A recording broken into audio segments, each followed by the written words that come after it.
마태복음 강의 24번째 시간입니다. 오늘은 이제 예루살렘 그 성전이 멸망하게 될 것과 또 세상 끝은 어떤 일이 벌어지는가, 그 부분에 대해서 예수님께서 말씀해 주고 있는 거죠. 우리가 이제 살펴보기 전에 24장과 25장의 중요한 부분을 잠깐 이야기하고 넘어가기를 원합니다. 24장, 25장은 대환란에 대한 말씀으로서 우리가 주의 깊게 읽고 살펴봐야 되는 것입니다. 그 이유는 대부분의 개신교들 또 그 외에 이단들이 많이 있는데요, 이 24장, 25장을 자의적으로 해석을 함으로써 문제가 많이 발생되었던 것이죠. 그래서 24장, 25장은 우리가 잘 살펴보면 주로 유대인들을 다루고 있다라고 하는 것입니다. 그리고 또한 그 유대인들이 환난 가운데 어떻게 될 부분인지 말씀하고 있는 거죠. 그래서 환난 성도들을 또한 다루고 있다는 겁니다. 그리고 그다음 25장 31절에서 46절을 보면 양과 염소에 대한 이야기가 나오죠. 이제 그것은 이제 유대인들 이야기하다가 갑자기 이방인들에 대한 이야기를 다루고 있다는 것입니다. 이런 부분을 우리가 이제 계속해서 살펴볼 것인데요. 그리고 24장 45절에서 25장 30절 이 말씀은요, 오늘날 많은 신학자들과 교회들에서 주님께서 교회에 주신 말씀으로 적용하고 있다라고 하는 부분입니다. 또 그렇게 설교하고 있고, 물론 영적으로 교훈적으로 우리가 적용할 수 있는 말씀이기도 합니다. 그런데 문제는 이 말씀은 시대적으로 또 대상이 다르기 때문에 교회에다가 적용해서는 안 된다라고 하는 부분이죠. 분명히 말씀드립니다. 영적으로 우리가 교훈을 삼기 위해서 적용할 수는 있는 것이지만 그것도 우리가 중요한 부분을 나눠서 설명을 해야 되겠죠. 이것은 교회에 적용할 부분이 아니다라고 하는 것입니다. 중요한 것은 그래서 우리는 성경을 문자적으로 믿느냐 믿지 않느냐, 그게 아주 중요한 문제다라고 하는 것입니다. 대부분은 오늘날 개신교에서는요, 상징적으로 풀어버리는 거거든요. 그러다 보니까 전혀 앞뒤가 맞지 않은 그런 말씀들이 선포되고 있는 것이죠. 오늘 1절, 2절을 보시게 되어지면요, 성전에서 말씀하시던 주님께서는 성전을 떠나시잖아요. 그래서 제자들은 주님의 재림과 이 세상의 끝에 그 일어날 표적에 대해서 세 가지를 질문을 합니다. 그 세 가지가 무엇이냐? 1절 잘 보시기 바랍니다. 1절, 2절을요. 성전은 언제 무너질 것이냐 이 말이죠. 주님께서 분명히 앞에 23장에서 그런 말씀을 하셨습니다. 멸망한다고요. 37절부터 말씀하고 있지 않습니까? 그래서 이 부분에 대해서 제자들이 성전을 지나가실 때 이 부분을 물어보는 거죠. 근데 언제 무너질지는 마태복음에서 답변은 없고 누가복음에 보면 답변이 있습니다. 누가복음 21장 20절에서 24절에 그 말씀을 따로 해석을 해주고 있는 거죠. 답을 주고 있습니다. 두 번째 질문은 그리스도께서 오실 때 표적이 뭔가, 그 표적에 대해서. 그래서 이제 24장 29절에서 44절에 그 표적의 말씀이 기록되어져 있습니다. 제자들의 묻는 답변에 그 답을 여기서 해주고 있는 거죠. 그리고 또 하나는 이 세상의 끝에 일어날 표적이 뭐냐 이 말이죠. 그 답변은 또 24장 4절부터 28절 말씀에 기록되어져 있습니다. 그리고 이 외에 제자들이 질문한 것 외에 두 가지를 주님께서 더 말씀을 해주고 있는데요. 그 하나는 24장 36절에서 44절에 보면 교회를 위해 주님께서 오시는 그 시점이 언젠가라고 이제 말씀을 해주고 있는 거죠. 교회는 하늘로 올라가고 이 땅에 환난이 있게 되어진 그 시점을 말씀을 하고 있습니다. 두 번째로는 마태복음 25장 31절에서 46절을 보면 이방 민족들의 심판에 대한 말씀을 더해주고 있는 거죠. 제자들은 이걸 묻지 않았는데 주님은 더해서 이 마지막 때 이 부분을 더 설명을 해줬던 것입니다. 주님은 세상 끝에 이렇게 일어날 일들에 대해서 매우 자세하게 말씀을 해주셨는데 14절에 왕국복음이란 말과 또 16절에 그때의 유대에 있는 자들이라는 말을 통해서 주 대상이 누구인 것 같습니까?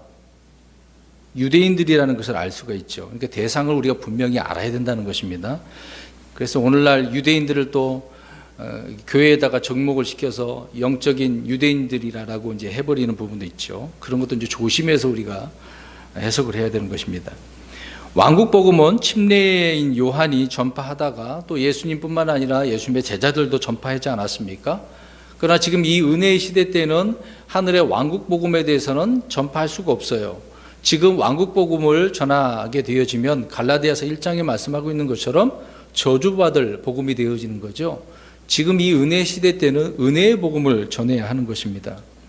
그러나 이 왕국 복음은 다시 환난 때에 전파될 복음이다라는 것이죠.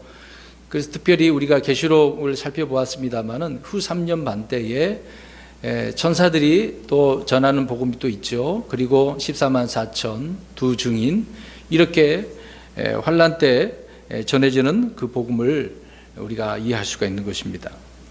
주님은 온 세상에 있는 자들이 아니라 유대에 있는 자들이라고 한정을 했습니다. 대한민국, 백두산, 한라산 그런 게 아니잖아요. 분명히 유대에 있는 자들이라고 그랬어요. 그럼 유대에 있는 자들이 어디에 있는 거예요? 금방 이 말대로 유대, 이스라엘에 있는 거지 않습니까? 예. 이 당시에는 교회는 이미 휴거되고 이 땅에 존재하지 않기 때문에, 그래서 이것은 환난 때 적용해야 될 말씀이다, 그 얘기를 하고 있는 것입니다. 그 다음에 20절에서 보시면 주님은 안식일에 대해서 언급을 하고 계시네요.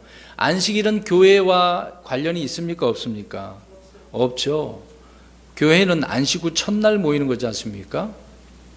또 15절에 보면 대언자 다니엘을 언급하고 있는데, 이것은 다니엘 이제 9장 20절에서 27절 말씀이죠. 다니엘은 유대와 예루살렘에 대해서 예언한 대언자였었습니다. 그리고 71회에 대해서 말씀을 하고 있죠. 그리고 또 다시 25장을 보시면 대부분의 교회들에서 또 이것도 문제가 되고 있는데요. 1절에서 13절 열처녀 비유, 앞에서도 우리가 좀 그 부분에 언급을 했습니다만은 다음 주에 한 번 더 이 부분을 자세하게 말씀을 드릴 것입니다. 그 다음에 달란트 비유가 또 있게 되어지죠. 그리고 아까도 말씀드린 것처럼 31절에서 46절에 민족들의 심판에 대해서 말씀을 하고 있습니다. 물론 이제 천년왕국에도 보면 하늘의 왕국에는 환난 때도 마찬가지지만 선과 악이 공존하고 있는 거죠. 물고기가 좋은 것도 있고 나쁜 것도 있다, 그 부분을 기억하실 것입니다. 분명히 이때에도 하늘의 왕국에서는 좋은 것과 나쁜 것이 있다는 것을 우리가 알 수 있죠. 이 부분에 대해서 더 말씀을 좀만 더 드린다면 마태복음 24장은요 요한계시록과 연관해서 살펴보아야 된다는 것입니다. 요한계시록 6장을 펴놓고 마태복음 24장을 딱 이렇게 두고서 한번 비교를 해보시기 바랍니다. 그냥 눈으로만 보시고 제가 말씀드릴 테니까 한번 확인을 해보셨으면 좋을 것 같아요. 마태복음 24장의 4절부터 8절 말씀에 보면 이제 이때에서부터는 이제 슬픔의 시작이 되는 것인데 적그리스도에 대한 이야기가 나옵니다. 계시록 6장에도 보면은 1절, 2절을 한번 보십시오. 누가 나옵니까? 계시록 6장 1절, 2절. 짐승. 그렇죠? 이 점승은 이제 적그리스도 그 부분을 설명을 하고 있는 거죠. 자, 이렇게 6장에 비교하면 마태복음 24장과 같이 맞물려 있다는 것을 알 수가 있습니다. 그리고 오늘 6절에 보면 전쟁과 전쟁의 소문이 쭉 기록이 되어져 있습니다. 계시록 6장 3절과 4절에도 전쟁에 대한 이야기가 나오죠. 단어는 다를 뿐이지만 그렇게 이제 설명을 하고 있습니다. 그 다음에 오늘 24장 7절 초반절을 보면 7절을 보십시오. 기근 이야기가 나오지 않습니까? 계시록 6장 5절 6절에도 기근 이야기가 있죠. 그 다음에 7절 하반절에 보면 죽음에 대한 부분도 설명을 하고 있고요. 기근으로 해서 많은 사람들이 죽겠죠. 계시록 6장 7절 8절에도 그러한 부분이 이제 언급되어진 부분을 알 수가 있습니다. 그 다음에 24장 9절 말씀에 보면 미움을 받는다라고 하는 이제 순교자들이 많이 생기게 되겠죠. 계시록 6장 9절에서 11절에도 보면 이 순교자들에 대한 부분을 언급하고 있고요. 그 다음에 24장 10절에서 13절에 전 세계적으로 이제 혼란의 기기가 오게 되어지죠. 계시록 6장 12절에서 17절에도 그렇습니다. 그리고 24장 14절에 복음이 전파되어지는 온 세상에 선포된다고 하지 않습니까? 계시록 7장에도 보면 이제 넘어가서 6장을 넘어가서 7장에 보면 14만 4천이 나오죠. 이렇게 이때는 이제 시작점이라는 것을 알 수 있고, 그래서 오늘 본문에 이제 24장에 보면 그때야 끝이 온다라는 말씀이 있습니다. 이 끝이 온다라는 것은 이제 후 3년 반이 이제 되어지는 거죠. 대환란으로 일컬어지는 후 3년 반을 이야기하고 있는 겁니다. 오늘 24장 15절을 보면 황폐하게 하는 가증한 것이 있게 되어진다고 이야기합니다. 이것은 계시록 13장에 이제 나오게 되는 거고, 그리고 24장 16절에 20절에 보면 유대인들이 이제 도망가게 되어지죠. 그리고 21절부터 27절에 엄청난 환란이 있게 되어진 것, 이것이 이제 계시록 16장에서 언급을 하고 있습니다.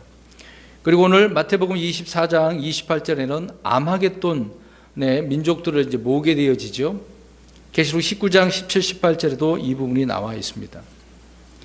그래서 대환란이 끝난 그 후에는 이제 천년왕국이 시작되기 전 그 시점을 설명하고 있는데, 그때는 하늘에 있는 표적들이 보이죠. 오늘 24장 29절에 표적들에 대해서 말씀을 하고 있고, 30절에 보면은 주님의 권능으로 이제 주님께서 재림하시는 내용이 나오죠. 계시록 19장 11절에서도 말씀을 그렇게 하고 있고요.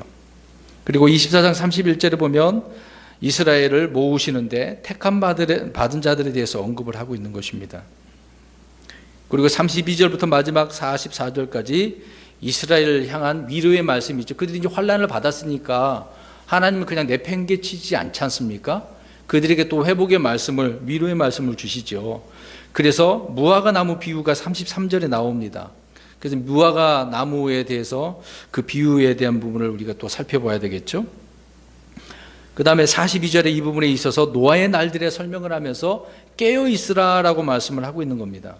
왜 그럴까요? 노아도 물로 홍수 심판받는 것도 환란이지 않습니까? 그게 하나의 대표적으로 설명하고 있는 것처럼 이스라엘 백성들도 이런 환란을 통과하게 되어진 것을 설명하고 있는 거죠.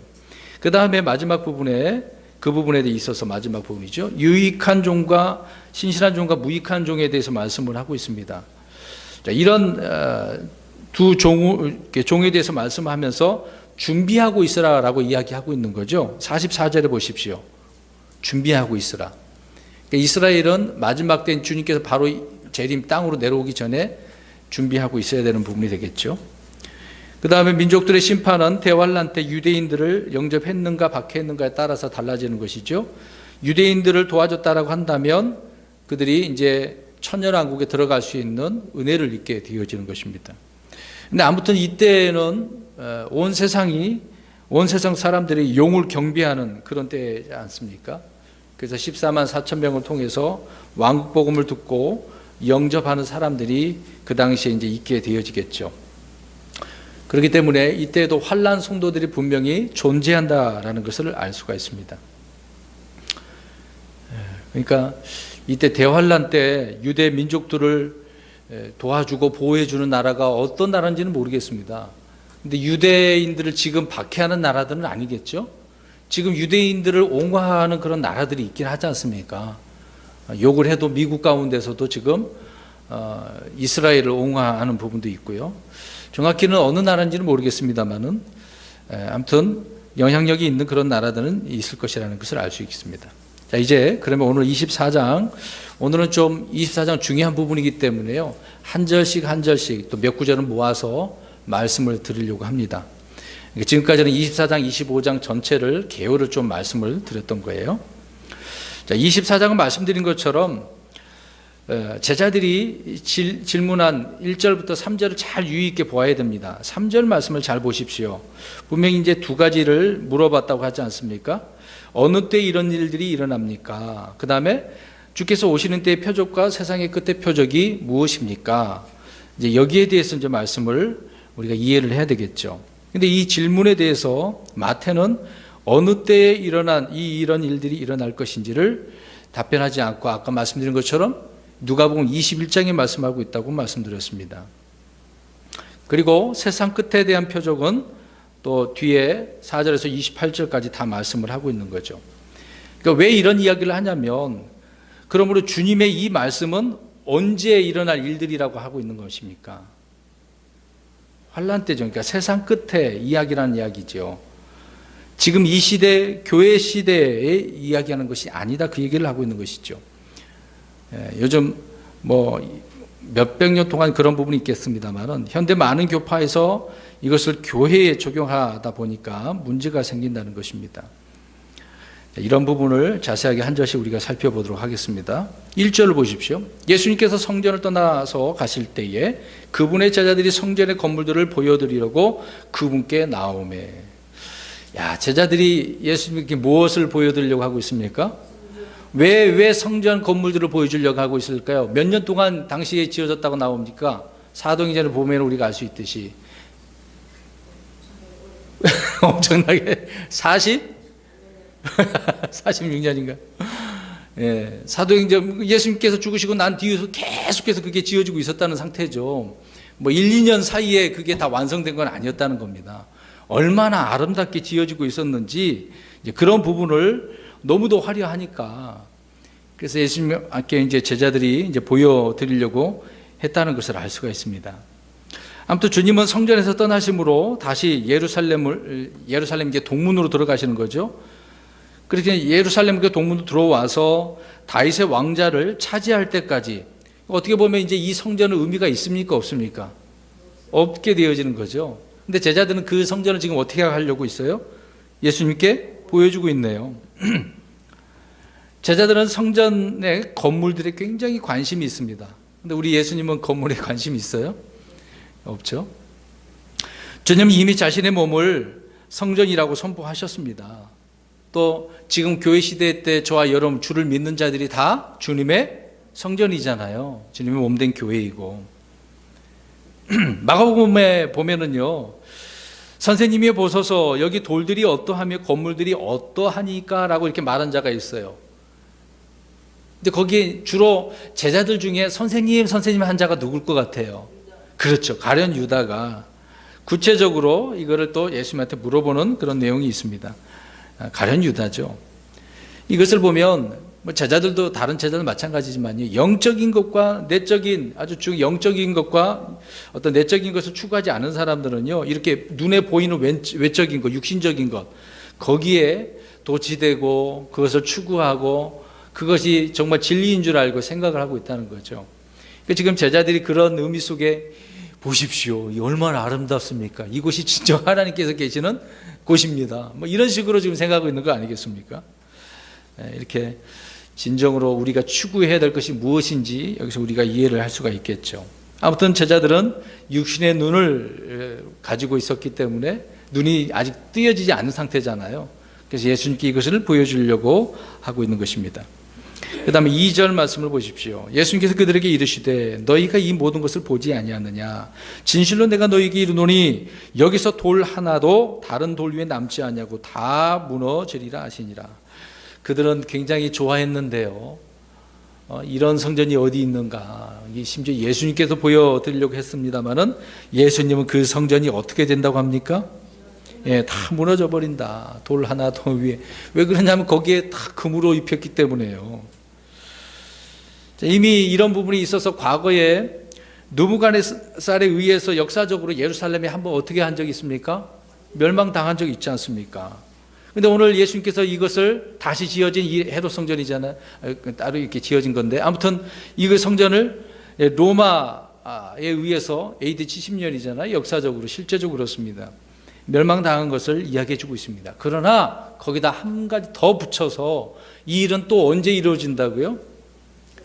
예, 세상의 끝, 대환란 때 성전은 다시 한번 이방인들과 적그리스도 의해서 더럽혀지게 되어질 거라고 말씀을 하고 있습니다. 그 말씀이 데살로니가 후서 2장 3절에서 8절에 나오죠. 계시록 11장 1절에서 4절에 나오는 것입니다. 한 번 더. 그러니까 예수님은 지금 그들에게 멸망당한다라는 것을 역사적으로 AD 70년경이고 또 이후에 이스라엘 백성들이 한 번 더 이런 일이 있을 것이라는 것을 말씀해주고 있었다는 것이죠. 그 다음에 3절입니다. 그분께서 올리브산 위에 앉으셨을 때에 제자들이 은밀히 그분께 나와 이르되, 은밀히 나왔네요. 우리에게 말씀해 주소서 어느 때 이런 일들이 있으리까? 또 주께서 오시는 때의 표적과 세상의 끝 표적이 무엇이리까 하니. 그 말씀을 들었으니까 제자들이 알고 싶어요? 모르고 싶어요? 알고 싶죠. 궁금하지 않습니까? 듣고 싶어 한 거죠.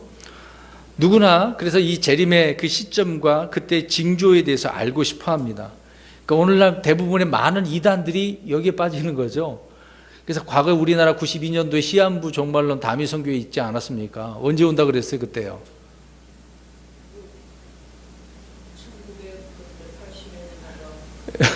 92년 10월 28일 아닌가요? 네, 그때 우리나라 대전 엑스포가 있었을 때였거든요. 제가 그때 교회 그 아이들을 데리고 엑스포에 간 적이 있었습니다. 갔는데요, 마이크 스피커 대고서 사람 다미 선교회 이렇게 설교하면서요, 이제 주님이 이제 곧 오신다고. 그거 보고서 저 사람들 뭐 하는 사람들인가 한참 쳐다봤거든요. 듣기만 했었는데 눈으로 직접 보니까 놀랍더라고요. 예수님 오셨어요? 안 오셨어요? 안 오셨잖아요. 참 거짓말이었죠. 그러니까 이렇게 시한부 종말론들이 있어요. 그러니까 재림의 시점을 알고자 하는 사람들. 그러니까 어떤 사람은 징조 막 굉장히 얘기하잖아요. 그러니까 지금 좀 우리나라 어디예요? 대구예요? 어디예요? 경주입니까? 그때 지진 일어났을 때 물론 그 실제적인 부분이죠. 사람들이 그것을 가지고 또 얼마나 이슈화 만들었습니까? 유튜브 보면 그런 영상이 있을걸요? 곧 또 주님이 오신다고. 다 뻥이죠. 자기들이 어떻게 그런 이야기를 시간을 다 알 수 있겠습니까? 아무튼 이렇게 시점과 그 징조에 대해서 알고 싶어하는 제자들, 그래서 예수님께 은밀히 나와서 말을 하죠. 근데 그 사람들이 누구냐면 마가복음 13장 3절에 보면은요, 베드로, 야고보, 요한, 안드레였어요. 참 예수님의 오른팔 역할을 하고 있었던, 좌우의 팔을 역할을 하고 있었던 사람들 아닙니까? 이런 궁금증이 있네요. 아무튼 물어봤습니다. 4절. 예수님께서 그들에게 대답하여 이르시되 아무도 너희를 속이지 못하도록 주의하라. 이제 중요한 포인트를 알려주시네요. 우리가 24장을 보려면 이 부분을 이해를 잘해야 됩니다. 오늘날 이 말씀이요, 이 말씀을 95% 이상 대부분의 교회가 또 성도들이 이 내용의 말씀들을 무시해버려요. 지금 어떻게 한다고 이야기합니까? 너희들이라고 그랬으니까 제자들 믿는 사람들을 어떻게 한다고요? 자, 여기에 초점이 있는 거죠. 어떻게 속이는가 이거를 생각을 해야 되는데 여기에 관심이 없어. 그냥 아까도 앞에 우리 3절 말씀처럼 제자들이 무엇에 대해서 관심을 갖고 있었다고요? 네, 표적, 이적, 그때 언제 일어날 것인가 이런 데만 관심을 갖고 있는 거예요. 지금 그런 데 관심 갖지 말고 지금 이 악한 자들이 어떻게 속이는가 여기에 초점을 맞춰야 된다는 것입니다. 그러니까 5절과 11절과 24절은요, 누가 속이는 자들인지 주님께서 정체를 말씀을 해주고 있습니다. 뒤에도 이제 우리가 읽겠습니다만 5절, 11절, 24절 보세요. 누가 나옵니까? 5절에 그리스도인데 무슨 그리스도가 되겠어요? 적그리스도, 거짓 그리스도가 나온다는 거죠. 거짓 대언자, 거짓 교사들이라고 말씀을 하고 있습니다.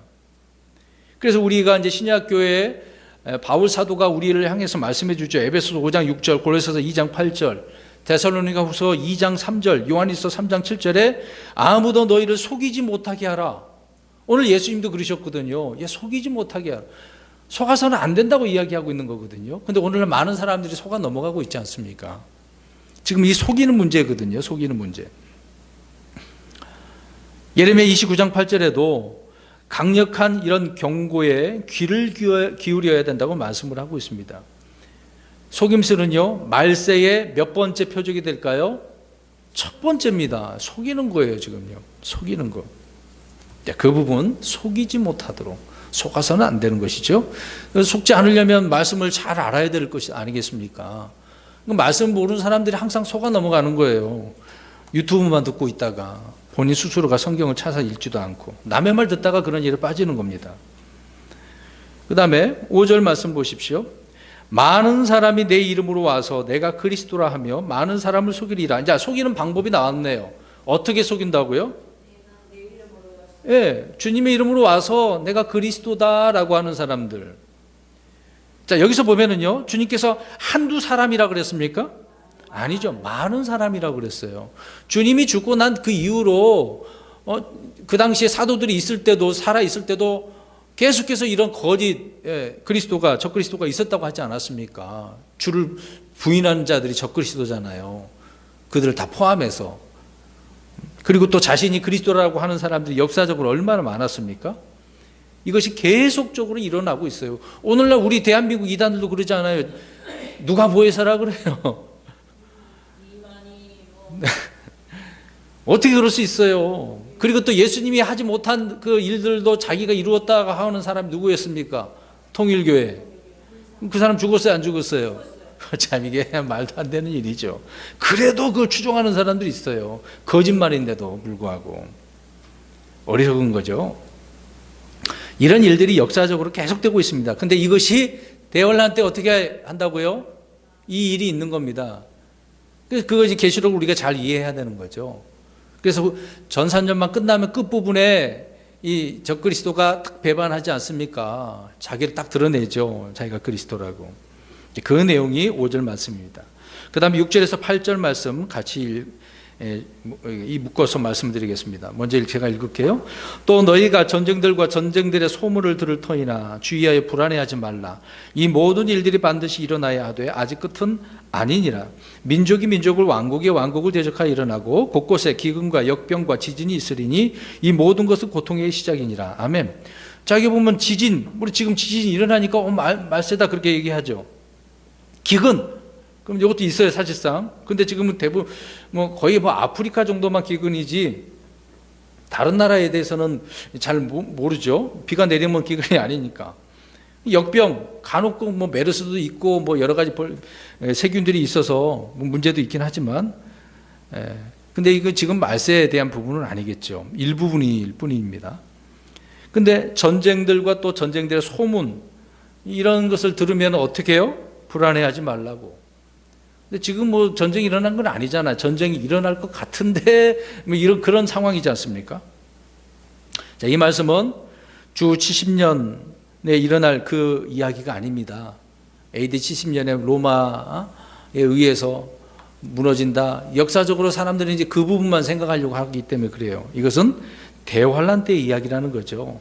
전쟁, 기근, 역병, 이 지진은 시작이지 끝이 아니라고 그랬습니다. 분명히 아셔야 돼요. 이런 일이 일어나면 이건 끝이 아니다. 아직 시작이라는 거죠, 그때는. 보십시오. 언젠가 여러 번 말씀드렸습니다만은요. 세계가 이제 하나 되려고 이제 묶지 않습니까? 유엔도 생긴 거고. 그렇지만 유엔이 생겼습니다만은 전쟁이 끝난 건 아니잖아요. 계속 일어나고 있는 부분이 있지 않습니까? 분쟁이 있는 거고, 무력 충돌이 있습니다. 그리고 산업 발전이 얼마나 잘 됐습니까? 근데 그 발전으로 인해서 기근이 사실상 해결된 문제는 아니잖아요. 계속해서 시달리고 있는 부분입니다. 아무튼 대환란 때는요, 지금 일어난 이 일들보다 상상할 수 없는 엄청난 기근과 전쟁과 역병이 온 지구에 일어나는 겁니다.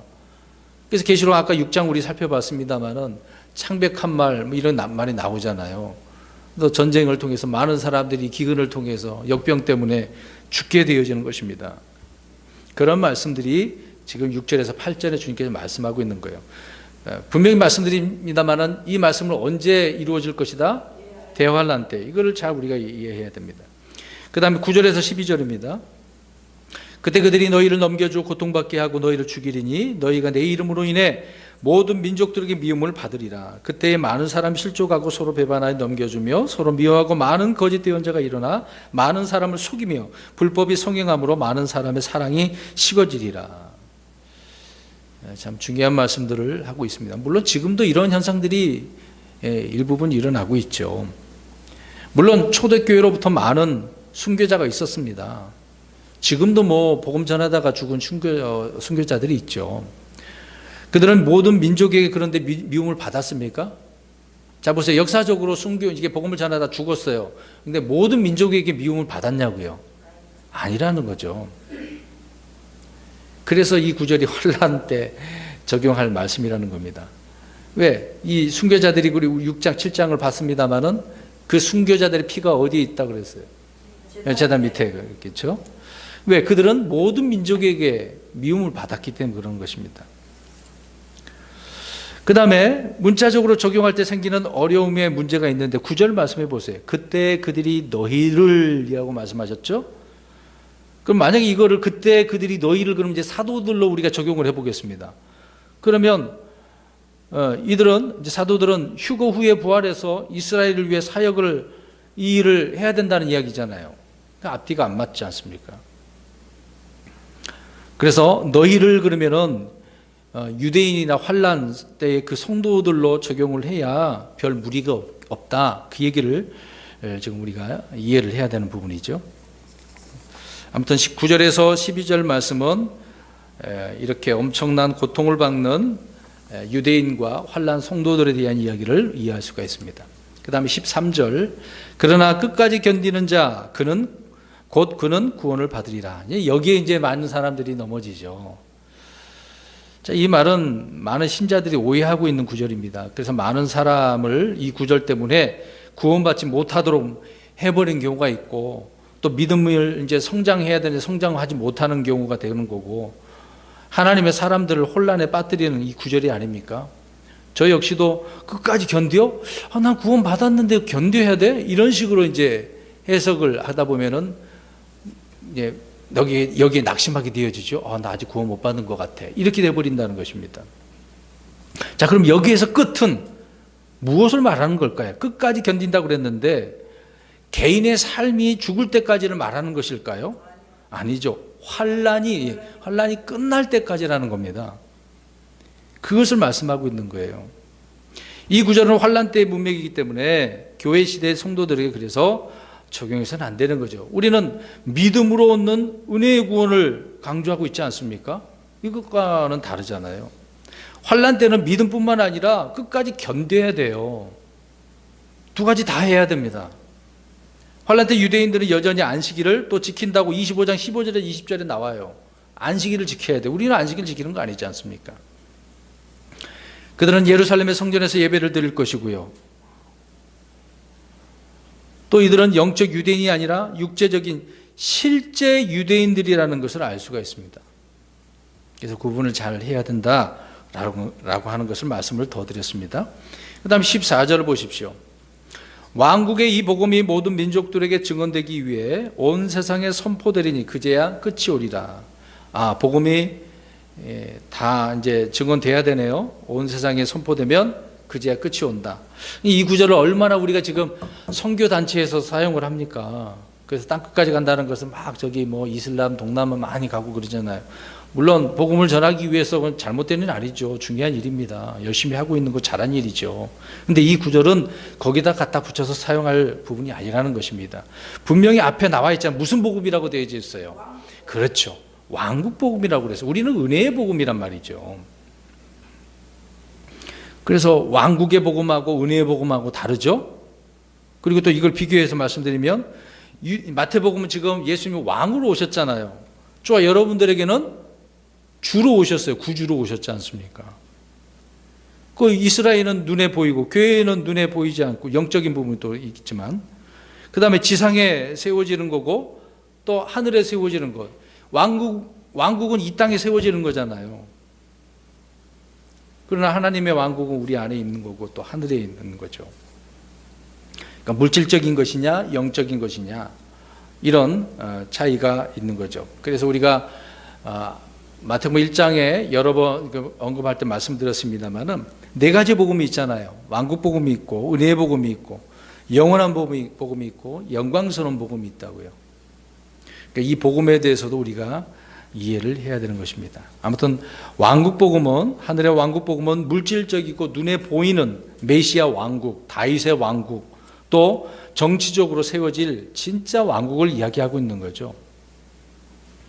이 왕국을 잘 우리가 이해해야 됩니다. 분명히 왕국의 이 복음이라고 분명히 되어져 있죠. 15절 말씀입니다. 그런즉 대언자 다니엘을 통해 말씀하신 바 황폐하게 하는 가증한 것이 거룩한 곳에 선 것을 너희가 보거든 누구든지 있는 자는 깨달을지어다. 이것도 잘못 해석한 부분이 많이 있는데요. 어떤 신학자들은요, 역사적으로 BC 168년에 이루어졌다고 이야기합니다. 이게 무슨 말이냐면요, 안티오쿠스 에피파네스라고 하는 자가 있어요. 이 자가 성전에다가 돼지 피를 뿌려버렸거든요, 역사적으로. 그래서 성전이 황폐함을 당했다. 많은 학자들이 그것을 지지하고 있습니다. 왜 그렇게 지지하냐면 로마 카톨릭이 이거를 뒷받침해 주는 것이 있어요. 그들의 성경은 우리가 가지고 있는 성경 외에, 물론 좀 번역이 다르지만 사본이 다르겠죠. 근데 거기에다가 무슨 성경이 더 있습니까? 외경, 그렇죠? 위경, 외경, 가경, 그렇게 있는데요. 거기에 마카비서에 이 내용이 나옵니다. 마카비서에. 그러니까 그들은 이미 이루어졌다라고 이제 주장을 하는 거죠. 근데 분명히 사도 바울이 데살로니가 후서 1장 1절에 6절에 실제 성전으로 대환란 때에 있을 일이라고 말씀합니다. 계시록 11장 1절에 4절에도 말씀하고 있고요. 그러니까 역사적인 부분을 잘못 해석을 하면 또 이런 문제가 생기는 부분이죠. 여기서 거룩한 곳은 성전을 말하는 겁니다. 성소. 이곳에서 적그리스도는 성육신에서 다시 우리 예수님처럼 그렇게 드러나죠. 자신이 하나님이라고 말하게 되어집니다. 데살로니가 후서 2장에 나오지 않았습니까? 그래서 계시록 13장에 적그리스도는 자신을 높여서 무엇을 받으려고 하죠? 경배를 받으려고. 그렇죠? 네. 그의 정체가 바로 누구인지를 우리가 알지 않습니까? 멸망의 아들이고, 네, 가룟유다라고 하는 것을 알 수 있습니다. 아무튼 황폐하게 하는 가증한 것이 거룩한 곳에 서게 되어진 것을 우리가 보게 되어집니다. 그 다음에 16절에서 20절 말씀입니다. 그때 유대에 있는 자들은 어디로? 산들로 도망할지어다. 지붕에 있는 자는 자기 집에서 무엇을 취하려고 내려가지 말며 들에 있는 자는 옷을 가지러 되돌아가지 말지어다. 그 날들에는 아이벤 자들과 젖먹이는 자들과 화가 있으리로다. 그러나 너희의 도피하는 일이 겨울이나 안식일에 일어나지 않도록 너희는 기도하라 라고 말씀합니다. 자, 이 부분을 자세히 우리가 이해하고 싶으면요, 계시록 12장과 미가서 7장 14절에서 16절이에요. 적으신 분을 때문에 더 말씀드리겠습니다. 계시록 12장하고요, 미가서 7장 14절에서 16절, 예레미야 50장 19절에서 20절, 그리고 호세아 2장입니다. 여기를 보시면 더 자세히 이해하게 되어지죠. 자, 이런 여러 가지 산들로 도망가고 뭐 어디로 가지 말라, 내려가지 말라, 아이벤 자들, 젖먹이는 자에게 뭐 화가 있다, 그런 말씀을 하고 있네요. 근데 우리 신약 교회는 대환란을 통과하지 않기 때문에 이런 부분에 대해서는 우리가 따를 수 없겠죠. 그러면 사도 바울이 우리 교회가 뭐 산으로 도망가라는 말은 없지 않습니까? 사실 우리는 마귀를 대적하는 거잖아요. 도망갈 필요가 없는 거예요. 물러서면 안 되는 거거든요. 그런 명령을 주신 적은 없습니다. 근데 지금 이런 부분에 있어서 굉장히 막 어려운 부분이 상황이 되네요. 네, 말씀 잘 보시기 바랍니다. 주님은 유대에 있는 자들이라고 지금 지역을 어떻게 하고 계세요? 딱 정해줬잖아요. 제한을 해놨습니다. 지정을 해주시고 있죠.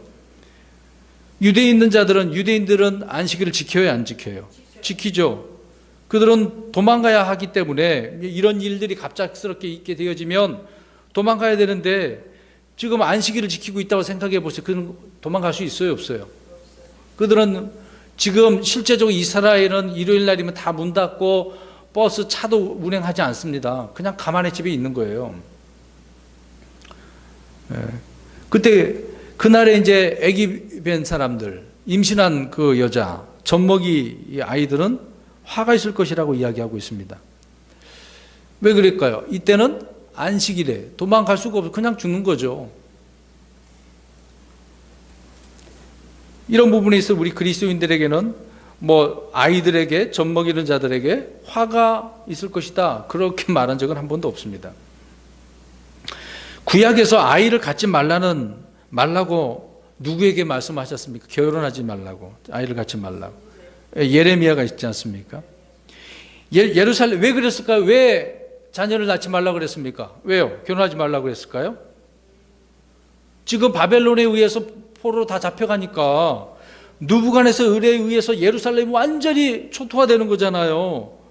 바벨론으로 포로로 잡혀가기 때문에 뭐 얼마나 불쌍하겠어요. 그러니까 그렇게 하지 말라 그랬거든요. 자, 이때 느부갓네살은 지금 적그리스도를 예피하고 있다는 것을 우리는 암시적으로 알 수가 있을 것입니다. 예언적으로요. 피난 가는 길이 얼마나 급했는지 집으로 그냥 내려가지도 말라 그랬어요. 참 그런 상황이라는 거예요, 대환란이. 겨울은 추워요, 안 추워요? 그렇죠. 추우니까 옷을 더 입지 않습니까? 더 필요로 해요. 그럼에도 옷가지조차 챙기지 못한 채 지금 어떻게 해야 하는 그런 상황입니까? 그렇죠. 이런 상황이 어떻게 내려가겠어요? 빨리 지금 도망가야 되는데. 여러분 불났는데 근데 돈가방 어떻게 하지? 지갑 어디 갔지? 그걸 챙기러 가다가 어떻게 될 것 같아요? 먼지 마셔갖고 죽어요. 그냥 피해야죠. 그런 상황이면. 지금 대환란이 이런 야곱의 고난 후 3년반이 이런 상황이란 말입니다.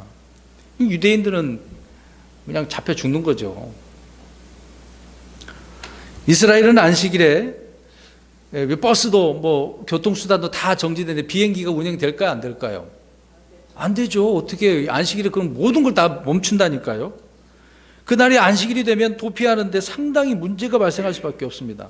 근데 여기 잘 보세요. 우리나라 말로는 도피하는 일이 그렇게 되어져 있잖아요. 이 영어로 무슨 단어인지 아십니까? 플라이트. 플라이트 그럼 무슨 뜻이에요? 비행기. 난다 그 얘기잖아요. 비행을 말하는 거예요. 비행. 그래서 안식일에 이제 겨울이 되지 않도록 이렇게 기도하라고 말씀하고 있는데요. 계시록 12장 14절 가서 보세요. 자, 이 부분을 이해하기 위해서 12장 14절 가서 보시기 바랍니다. 계시록. 우리 설명 제가 그때 잠깐 언급했던 것 같은데요. 12장 14절 시작.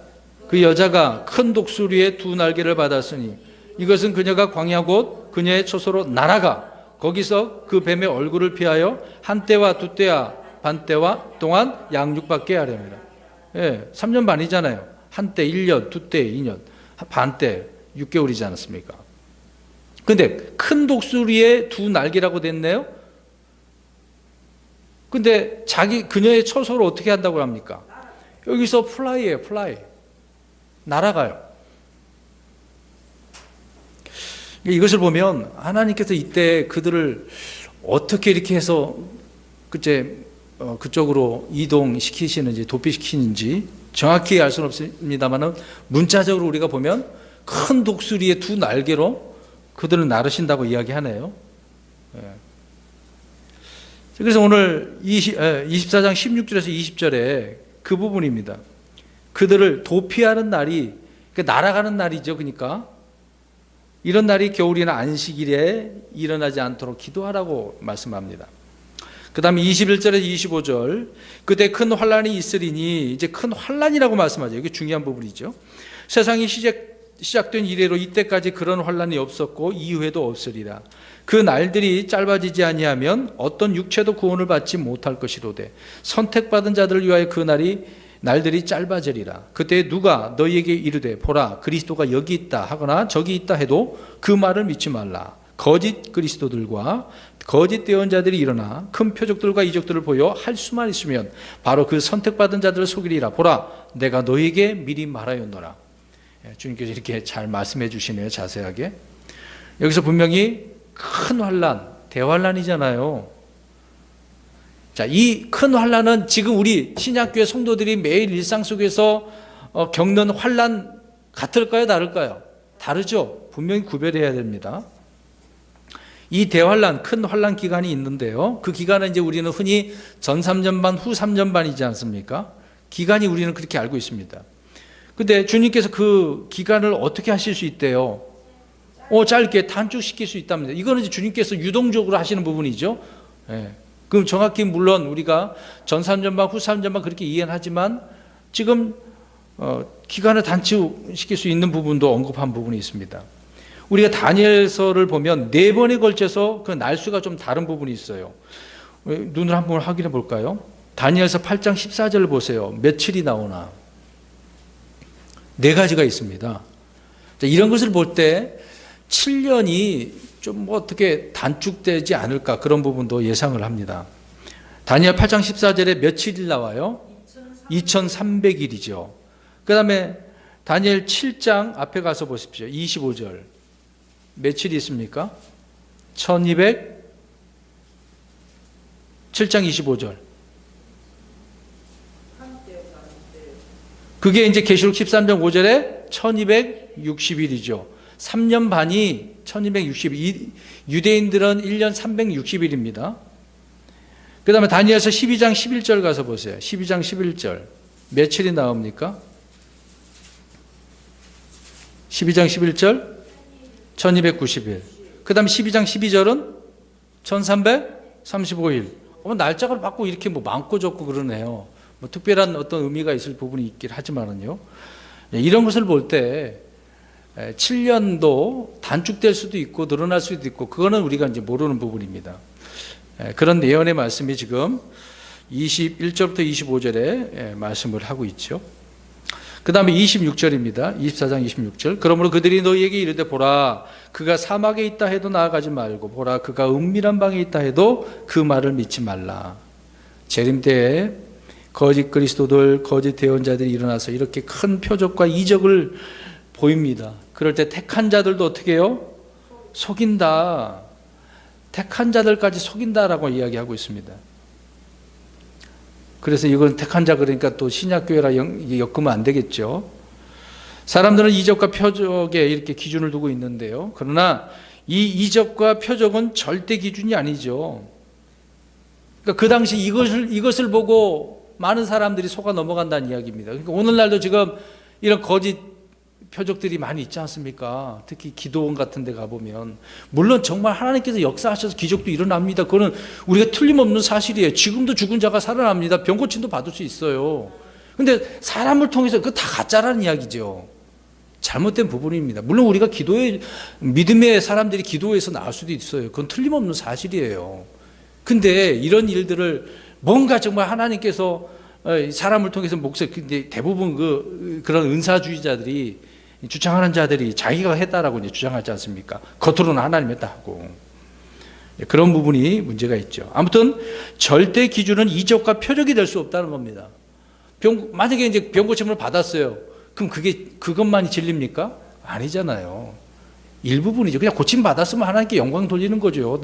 감사할 일입니다. 근데 그게 절대 기준이 아니라는 거예요. 그런데 지금 사람들이 그런 것을 보고서 어떻게 되는 것입니까? 속는다는 게 이게 문제가 된다는 거죠. 속는다. 저도 속았지 않습니까? 우리 여기 계신 분도 있지만. 예언도 아닌데 그 예언이 진짜인 줄 알고. 재림은 너무나 분명해서 그리스도가 어디에 있다고 말해도 말을 믿을 필요가 없어요. 분명히 주님께서 약속하셨으니까. 주님의 다시 오심은 천사들과 함께 영광 가운데 오실 것이고 누구나 다 볼 수 있게 오실 것이라고 했잖아요. 근데 뭐 이런 표적을 보고 그 주님이 오시네 그건 건 아니지 않습니까? 그런 내용을 우리가 26절에서 이해할 수 있습니다. 27절입니다. 번개가 동쪽에서 나서 서쪽까지 번쩍이는 것 같이 사람의 아들이 오는 것도 그러하리라. 우리는 대한민국 여기라고 한다면 지구 반대편에 있는 사람들도 이것을 본대요, 안 본대요? 다 보는 거예요. 지장이 없어요. 밤이든 낮이든 상관없어. 다 보이는 겁니다. 근데 여기서 동에서 서쪽 그렇게 이 표현을 우리가 보면 좋을 것 같네요. 언제가 제가 동쪽에서 서쪽에 대한 부분을 설교하지 않았습니까?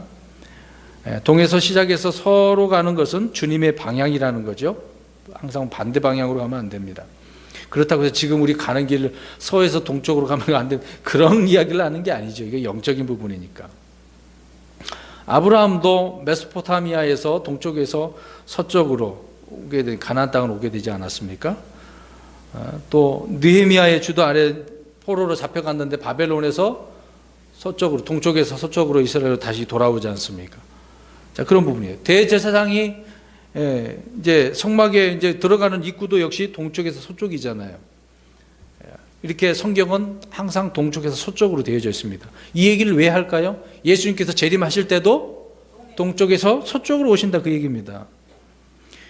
민수기 20장 17절, 21장 25절을 보면 왕의 대로가 나와요. 왕의 대로. 그래서 어떤 선교 단체에서 왕의 대로라고 하는 책도 발간한 책이 있는데, 근데 저는 읽어보지는 않았습니다. 내용이 좀 잘못된 것 같아서 읽지는 않았는데, 아무튼 왕의 대로가 있는데 이 왕의 대로로 주님께서 오신대요. 이스라엘 백성들이 이집트에서 나오고 이렇게 방황하다가 동쪽에서 서쪽으로 가나안 땅으로 들어가는 부분 그 코스로 오신다고 생각하시면 될 것 같아요. 그래서 그 길이 큰 길이라고 또 주의 길을 예비하라고 주의 길을 곧게 하라고 이런 말씀들이 있었던 거죠. 시내산에서 출발을 해가지고 바란 산이 있을 거예요. 파란이라고 하긴 하는데 세일산, 에돔, 셀라, 시온을 지나서 헤스본과 길갈과 여리고를 거쳐서 예루살렘 동문으로 입성하신다는 겁니다. 자, 코스가 그렇게 길이 되어져 있어요, 성경에.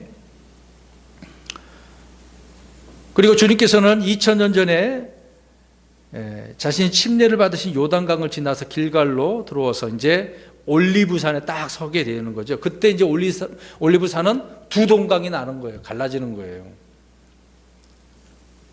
그렇게 이제 심판하셔서 다윗의 왕자에서 심판을 하시겠죠. 자, 아무튼 왕의 대로 주님께서 동쪽에서 서쪽으로 오시는 그런 내용을 우리가 이해할 수 있습니다. 그 다음 28절, 또 어디든지 사체가 있으면 거기로 독수리들이 함께 모여들리라. 오늘 이 그림을 프린트를 해주려고 했었는데 너무 험악하더라고요. 그런데 이걸 보고 또 험하게 또 꿈에 나타날까봐 잠을 실까봐 일부러 프린트는 안 했습니다. 그 독수리들이 사체들을 어떻게 해요? 먹으려고 이제 뜯어 먹으려고 모여드리는 거죠. 대환란 때 포식하는 이런 동물이 독수리들이라는 것을 알 수 있습니다. 먹을 것이 이제 많으니까 몰려들겠죠. 이거는 한편적으로 우리 주님의 만찬이라고 또 표현을 하기도 합니다. 우리가 한 달에 한 번씩이나 두 달에 한 번씩 하는 주의 만찬 말고 이런 악한 자들을 물리치는 것을 이제 그렇게 표현하는 부분이 있죠. 자, 아무튼 사체가 있으면 많은 사람이 죽었으니까 독수들이 몰려오는 거죠. 29절입니다. 그 날들의 환난 뒤에 즉시 해가 어두워지며 달이 자기 빛을 내지 아니하고 별들이 하늘에서 떨어지며 하늘들의 권능들이 흔들리리라. 자, 여기서 주의해야 될 말이 있는데요. 그 날들의 환난 뒤에라고 되어 있죠. 이 부분을 잘 보시기 바랍니다. 대환란의 바로 직후 있을 일이라는 거예요. 자, 환난 뒤라고 그랬으니까 7년 끝부분이 되겠죠. 그때 해가 어떻게 돼요? 어두워지고 달이 빛을 내지 않고 별들이 떨어지고 권능들이 흔들리고 이제 이런 현상이 일어난다고 합니다. 지금 그런 현상이 있어요. 작년에 뭐 블루문 그래가지고 태양이 뭐 붉게 되고 빛을 못 발하 한다고 막 거기에 사람들이 얼마나 빠졌습니까? 그래갖고 이제 주님이 오신다고 오셨나요? 작년에도 그런 유튜브를 지금 확인할 수 있을 겁니다. 작년에 그것을 통해서 예수님 재림하신다고. 다 날조한 내용들이죠. 별들이 하늘에서 떨어진다는 표현은요, 천사들이, 타락한 자들이 하늘에서 떨어지는 현상을 말하고 있는 겁니다. 물론 이제 하나님의 천사들이 내려오겠죠.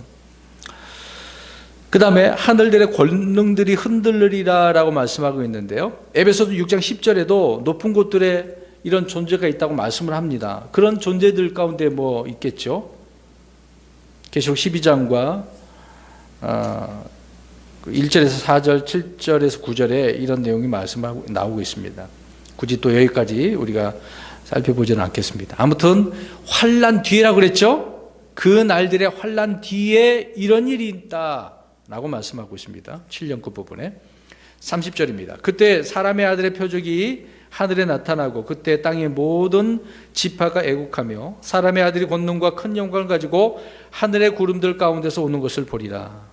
그런데 사람의 아들의 표적에 대해서 성경이 정확하게 말하고 있지 않습니다. 짐작해 보건대 예수님께서 오실 때 메시아의 별이 있잖아요. 초림 때 그 별, 또 태양이나 달의 변화가 어떻게 있게 될 부분인지, 또 계시록 10장 1절에도 보면 그것을 통해서 우리가 좀 이해를 할 부분이 있는데 무지개를 또 뭐 보여주실까, 그런 내용도 있습니다. 여기서는 모든 민족이라고 했는데 이 말 대신에 뭐라고 되어져 있습니까? 모든 민족이 아니고 모든 지파네요. 그럼 누구를 말할까요? 이스라엘이잖아요. 유대. 분명히 모든 지파라고 그랬는데 그리스도인들은 아니잖아요. 근데 우리나라도 그 이단, 큰 엄청난 이단 가운데 보면은 지파가 있어요, 없어요? 있다니까요. 말도 안 되는 소리를 하고 있는 거예요. 어떻게 한국 사람이 이런 지파 안에 들어갈 수 있습니까? 자기들이 만들어 놓은 거죠. 근데 웃긴 것은 계시록에 보면은 그 14만 4천이 분명히 거기에 유대인들이 나오잖아요. 각 지파별로. 근데 몇 지파입니까, 거기에? 실질적으로 보면. 10지파. 두 지파가 없잖아요, 두 지파가. 단지파하고 에브라임 지파는 없잖아요. 그들은 그 지파가 있는 것 같기도 한데. 예? 그때 얘기했지 않습니까? 그들이 우상을 섬겼기 때문에. 예, 물론 이제 나중에 다시 그 지파가 생깁니다. 근데 이때에는 지금 언급한 게 없어요. 14만 4천이 들지는 못한 것 같아요. 예, 그래서 그 14만 4천이 두 지파는 없어요. 계시록기가 앞에 보내보면. 31절입니다. 그가 큰 나팔 소리와 함께 자기 천사들을 보내리니 그들이 그의 선택받은 자들을 하늘 이 끝에서 저 끝까지 사방에서 함께 모으리라. 이제 끝부분이니까 모으시네요. 여기에는 큰 나팔 소리는 계시록 11장 15절에 나오는 7번째 나팔, 마지막 나팔이에요. 그 부분만 보면 될 것 같습니다. 큰 나팔 소리라고 그랬으니까 마지막 나팔이네요. 24장 32, 33절. 이제 무화과 나무의 비유를 배우라. 이제 무화과 나무를 비우네요. 그것의 가지가 아직 연하고 잎사귀를 내면 여름이 가까운 줄을 너희가 아나니 그런즉 이와 같이 너희가 이 모든 일들을 볼 때에 그때가 가까이 곧 문들 앞에 이른 줄을 너희가 아느니라. 자, 언젠가 말씀드렸다시피 이스라엘을 향하여 나무에 대한 이야기가 많이 나와요. 여기 무화과 나무는 이스라엘을 가리키는 나무죠. 근데 저번에 우리 살펴본 대로 마가복음 11장 14절에 보면은요, 열매가 있어요, 없어요? 없어요. 기다렸는데 열매가 없네. 그래서 주님께서는 그것을 저주하지 않습니까? 그 열매 없는 이스라엘 백성들을 지금 언급하는 내용이죠. 그래서 이것을 배우라라고 이야기하고 있는 것입니다. 누가복음 13장 6절에서 포도원에 심겨진 무화과 나무가 3년이나 열매를 맺지 못한 그 이야기가 나오죠. 우리가 알고 있는 내용입니다. 그래서 열매가 없으니까 그 이스라엘 상태가 무엇인지를 자세하게 설명한 내용이 있잖아요. 무화과 나무는 주님의 재림과 이스라엘의 회복을 가리키는 그 도구로 일종의 시계의 역할을 하고 있는 것이죠.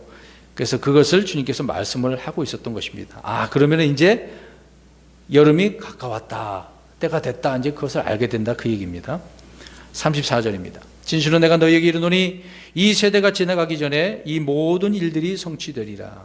여기서 이 세대라고 했는데요, 이 세대가 지금 몇 년이냐, 그렇게 사람들이 이야기할 수도 있을 겁니다.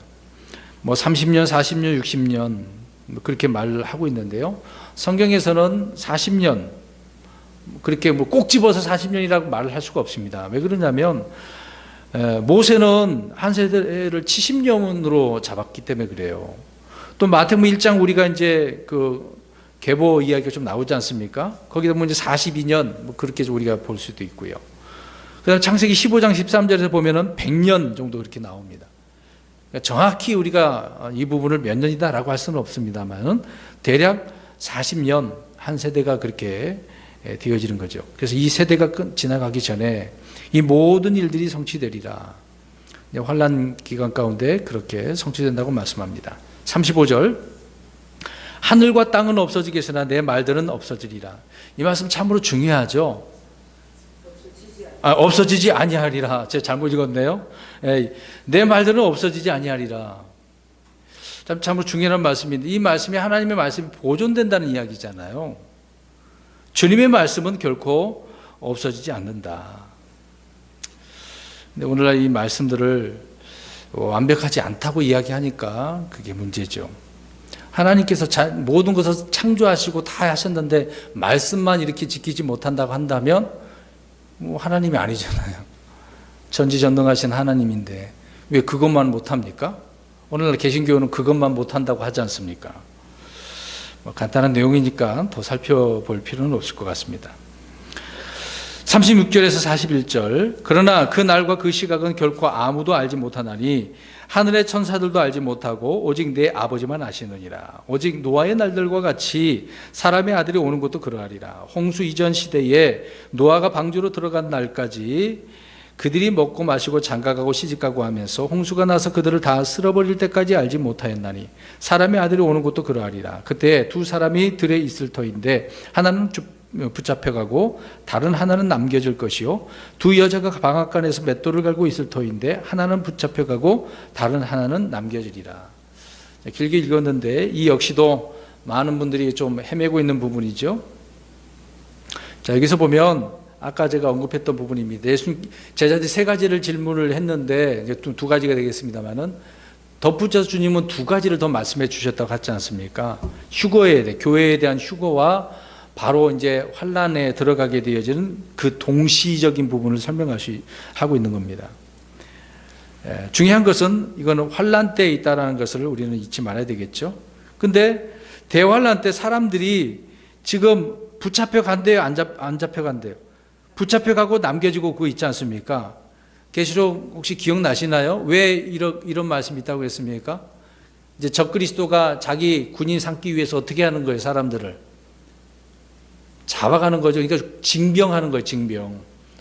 아무나 막 붙잡아가지고 누구는 데려가고 누구는 안 데려가지만 징병하는 겁니다. 짐승의 군대로 삼기 위해서. 아무튼 그 날과 그 시각은 결코 알지 못한다고 하고 있는데요.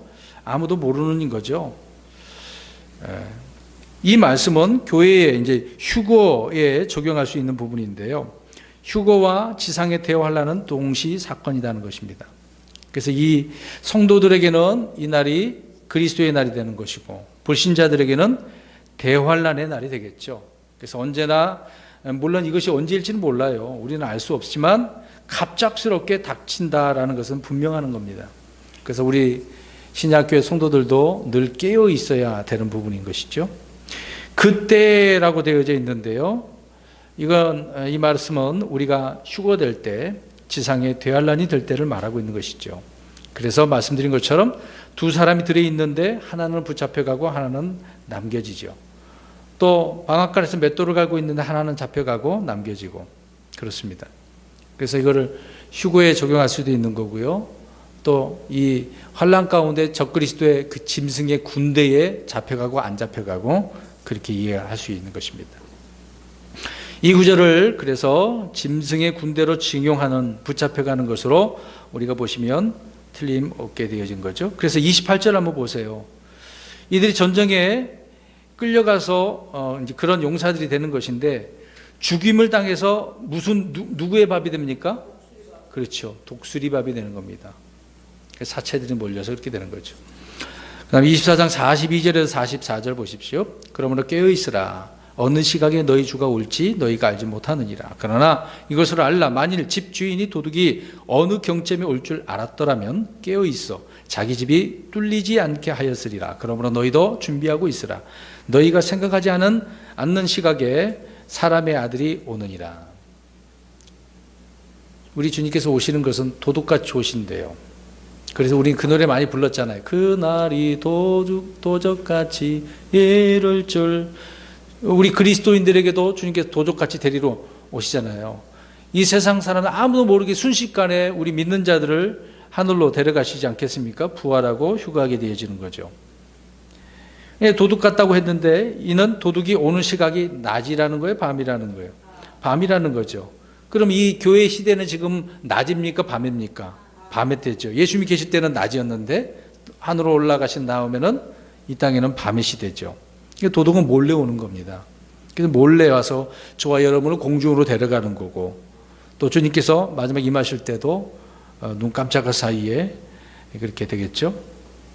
근데 도둑은 좋은 것 가져가요? 나쁜 것 갖고 가요? 좋은 것만, 그렇죠. 좋은 것만 갖고 가는 거예요.